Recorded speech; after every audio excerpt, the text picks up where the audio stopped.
The steak knife trembled in my hand, its serrated edge catching the dim glow of the chandelier. Sarah's words hung in the air like smoke, curling around my throat. I fantasize about him when we're together. Her laugh had followed, sharp and brittle, as if she could pass it off as a joke. But her eyes, those hazel eyes I'd memorized over a decade, flickered with something unguarded, something true. My fork clattered against the plate, the half-eaten ribeye bleeding red onto the porcelain. I didn't say a word. My chair scraped against the hardwood as I stood, my legs moving before my mind could catch up. The garage door slammed behind me, and her scream, raw, panicked, chased me into the night as I peeled out in the old pickup, the one thing she'd begged me never to touch. The cab smelled of oil and faded leather, a time capsule of our early years when we'd drive aimlessly, her head on my shoulder, the radio humming low. Now the engine's growl was the only sound, drowning out the chaos in my chest. Heartbreak didn't feel like a clean break. It was a splintering, 1,000 tiny shards embedding themselves deeper with every breath. Had she meant it? Was it a cruel jab, or had she let slip a secret she'd been cradling for God knows how long? I gripped the wheel, my knuckles white, the road blurring through a sheen of unshed tears. The pickup rattled over a pothole, and I remembered her ex, Ethan, with his easy grin and the way he'd linger too long when dropping off their old photos after the breakup. I'd dismissed it then. Stupidly. The house had been too quiet lately. Not the comfortable silence of two people who know each other's rhythms, but a strained, tiptoeing hush. She'd started locking her phone, angling the screen away when I'd lean over to kiss her cheek. Work stress, she'd said, her smile tight. I'd believed her because I wanted to, because the alternative was a chasm I wasn't ready to peer into. But there were signs, her late nights at the office, the way she'd flinch when I touched her unexpectedly, the perfume she wore now, sharper, unfamiliar. I'd rationalized it all. She was tired. She was ambitious. She wasn't that kind of person. The pickup's headlights sliced through the dark, illuminating the winding road to the lake where we'd spent our first anniversary. I didn't know why I was driving there, only that I needed to move, to escape the suffocating weight of her words. My mind replayed the dinner, dissecting every syllable. I fantasize about him. Not I think about him. Not I miss him. Fantasize. The word was intimate, deliberate, a blade slipped between my ribs. My chest ached, not just with betrayal but with the humiliation of being blindsided. How long had I been the fool? I pulled into the gravel lot by the lake, the water glinting under a crescent moon.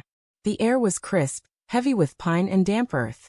I killed the engine and sat, the silence deafening. My phone buzzed in my pocket, her name flashing on the screen. I ignored it. Instead, I thought of the pickup, the one she'd screamed about as I left. It wasn't just a truck. It was his truck, Ethan's, the one he'd left behind when he moved across the country, the one she'd kept in the garage like a relic. She'd said it was sentimental, a reminder of her past. I'd never questioned why she clung to it, why she'd panic when I suggested selling it. Now the pieces clicked together, jagged and sharp. My fingers brushed the glove compartment, and I hesitated. Something told me to open it, to confront whatever truth was hiding there. The latch clicked, and inside was a crumpled envelope, her handwriting scrawled across it. Ethan. My stomach lurched. I tore it open, the paper soft and worn, as if it had been handled 100 times. The letter was short, but each word burned. I miss you more than I can say. I see you in every corner of this house, in every quiet moment. I don't know how to stop. No date, but the ink looked fresh, the creases recent. My hands shook as I folded it back, the paper crumpling under my grip. She hadn't just fantasized. She was still in love with him. The phone buzzed again, relentless. This time I answered, my voice low, unsteady. Why, Sarah? Her breath hitched on the other end, a sob breaking through. James, where are you? Please come back. I didn't mean it. It was a stupid thing to say. Stupid. I laughed, the sound hollow. You don't accidentally say you fantasize about your ex. You don't accidentally keep his truck like a shrine. You don't accidentally write him letters. Silence stretched, thick and damning. When she spoke, her voice was small, cracked. I didn't send it. I swear I never sent it. But you wrote it. My throat tightened. You're still in love with him. No, she said too quickly. I love you. I got lost, James. I don't know how it happened. I closed my eyes, the lake's stillness mocking the storm inside me. When did it start? The calls, the messages, when? There were no calls, she whispered. Just thoughts. Memories. I didn't act on them. Then why the letter? I snapped, my voice rising. Why keep his truck? Why say that at dinner, like it's some fucking joke? I don't know, she cried. I was angry, okay? You've been so distant, always working, always distracted. I wanted to hurt you to see if you'd care. Her words stung, but they didn't absolve her. They only deepened the fracture. So this is my fault? I'm the one who made you cling to him. No, she said softer now. It's mine. I'm sorry, James. Please come home. I hung up, my pulse hammering.